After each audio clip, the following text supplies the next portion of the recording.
नमस्कार।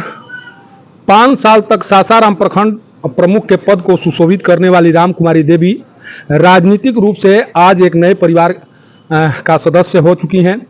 माना जा रहा है कि आज जिस परिवार में शामिल हुई हैं उस परिवार की नीतियों, सिद्धांतों और उसके संगठन को मजबूत करने में इनकी अहम भूमिका होगी और उस दिशा में इनके द्वारा लगातार कार्य किया जाएगा।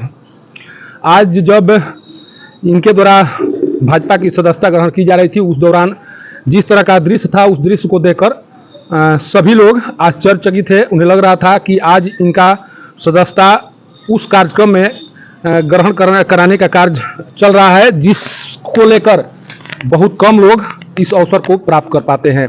हमारे साथ अभी रामकुमारी देवी जी हैं, जिनसे बात कर जाने की कोशिश करेंगे कि आज से जिस परिवार का सदस्य आप बनी हैं उसके लिए आपके स्तर से क्या कुछ किया जाएगा और आपने इतनी पार्टियों के होने के बावजूद भाजपा में ही शामिल होने का निर्णय क्यों लिया।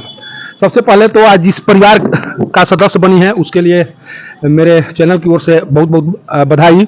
लेकिन मेरा प्रश्न है, आपके पास बहुत विकल्प थे, आप किसी भी पार्टी में जा सकती थी, क्योंकि आप 5 साल तक यहाँ पर बतौर प्रतिनिधि सासाराम प्रखंड प्रमुख के पद को सुशोभित किया था, लेकिन आपने भाजपा में ही जाने का निर्णय क्यों लिया? जी, सबसे पहले तो आपको बहुत बहुत धन्यवाद। और जहाँ तक मेरी बात है तो मैं 5 साल प्रमुख रह चुकी और कोई भी पार्टी नहीं था मेरे पास। तो मैं पहले भी 5 साल पहले भी राष्ट्रीय सेविका संघ से जुड़ी हुई थी और भाजपा का जहाँ सवाल है तो वहाँ पे जो महिला को मान सम्मान मिलता है वो ऐसी पार्टी है जिसमें कोई भी भेदभाव नहीं है। सभी प्रकार के जाति वहाँ पे हैं और सबको मान सम्मान एक समान मिलता है। जिस तरह से महिलाओं के बारे में जो प्रधानमंत्री नरेंद्र मोदी हैं, उनके द्वारा नारा दिया जाता है कि बेटी बचाओ बेटी पढ़ाओ, लेकिन जब देखा जाता है कि उनकी पार्टी में अभी जितने राज्यों में उनका शासन है उनमें कहीं भी महिलाओं को मुख्यमंत्री के पद को नहीं दिया गया है धारण करने के लिए, या कोई भी महिला मुख्यमंत्री नहीं है। वैसे स्थिति में क्या लग रहा है, भाजपा में जाकर आप अपने आप को कितना सुरक्षित महसूस करेंगी? मैं बिल्कुल सुरक्षित रहूँगी और ऐसा बात नहीं है कि पार्टी ज्वाइन करने के बाद मुख्यमंत्री का ही पद मिले, क्योंकि समाज जो राजनीतिक लोग करते हैं तो समाज में भी सेवा करने के लिए इच्छा रखते हैं। ज़रूरी नहीं है कि पद ही रहे तो भी हम समाज की सेवा करें, तो मेरा ये ख्याल है। जिस तरह से आपका कार्यक्रम रहा है, आप जब यहाँ पर प्रखंड प्रमुख के पद पर थी उस समय जो कुछ काम किया गया, खासकर जब स्वच्छता का मामला था, जब ओडीएफ चल रहा था, उस समय आपको लगातार सम्मानित किया गया, आप उसमें बढ़ चढ़ कर हिस्सा ली और इसी तरह के कार्यक्रम लगातार भाजपा के द्वारा चलाए जाते हैं। प्रधानमंत्री नरेंद्र मोदी का मुहिम है कि पूरे भारत को स्वच्छ बनाया जा सके और उस मुहिम का एक तरह से आप आइकॉन रह चुकी हैं। आपसे भाजपा को काफ़ी उम्मीदें हैं, उन उम्मीदों को पूरा करने की जिम्मेदारी भी आपके ऊपर होगी। संगठन में अगर जिम्मेदारी मिलती है, मान लीजिए टिकट न भी मिले, संगठन में अगर जिम्मेदारी मिलती है, उन जिम्मेदारियों का कैसे निर्वहन होगा आपके द्वारा? जिस तरीक़ा से मैंने प्रमुख रख के और स्वच्छता अभियान में अपना मेहनत करके और पूरा ओडीएफ की थी, उसी प्रकार भाजपा में रह के मुझे जो भी कार्य मिलेगा मैं उसको पूरी मेहनत से अपने दायित्व को निभाऊंगी।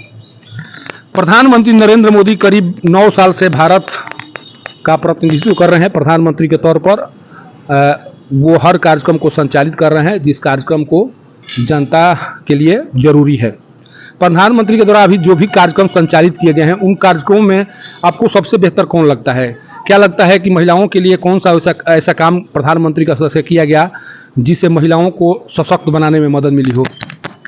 देखिए, महिलाओं के लिए तो सबसे पहले जो आरएसएस का टीम है जिसमें महिला एक साथ जुड़ी है, उसमें महिला एकदम स्वतंत्र है, हर काम अपने से खुद से कर सकती है। तो प्रधानमंत्री का सोच बहुत बड़ी है और महिला के लिए हर एक चीज़ उनके द्वारा मिल रहा है।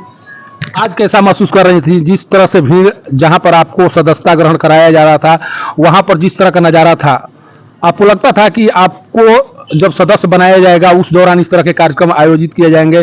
स्वयं जो केंद्रीय राज्य मंत्री हैं नित्यानंद राय आज आपके कार्यक्रम में शामिल होने के लिए आए हुए थे। आपको इस कार्यक्रम को लेकर क्या उम्मीदें थीं? क्या लग रहा था कि आपके सदस्यता ग्रहण कार्यक्रम को इतना भव्य रूप दिया जाएगा?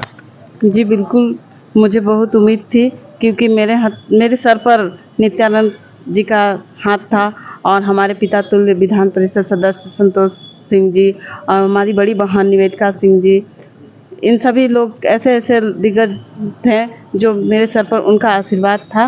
तो ये कार्यक्रम मतलब सफल होना ही था, यही चीज़ है। देखिए, राम कुमारी देवी जी हैं जो आज से भाजपा परिवार की सदस्य हो चुकी हैं और यह माना जा रहा है कि इनकी सदस्यता ग्रहण समारोह के दौरान जिस तरह से नज़ारे दिखाई पड़े वो आने वाले दिनों के लिए एक संकेत है और उस संकेत के माध्यम से समझा जा सकता है कि भाजपा की राजनीति में राम कुमारी देवी का क्या स्थान रहने वाला है।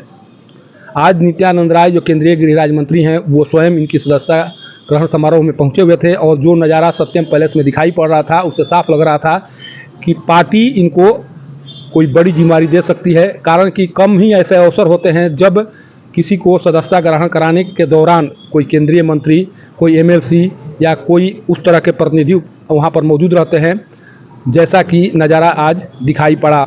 सोचिए कि राम कुमारी देवी भाजपा के लिए कितनी खास हैं, भाजपा उनसे क्या उम्मीदें लगाई हुई हैं, ये आज का नज़ारा बता रहा है। लेकिन आने वाले दिनों में भाजपा के द्वारा किस तरह की जिम्मेदारी दी जाती है इस पर सबकी निगाहें बनी हुई हैं। लेकिन आज का नज़ारा बताने के लिए काफ़ी था कि भाजपा में आज न कल राम कुमारी देवी को एक बहुत बड़ी जिम्मेदारी मिलने जा रही है। सासाराम से पब्लिक न्यूज़ के लिए सत्येंद्र चौबे की रिपोर्ट।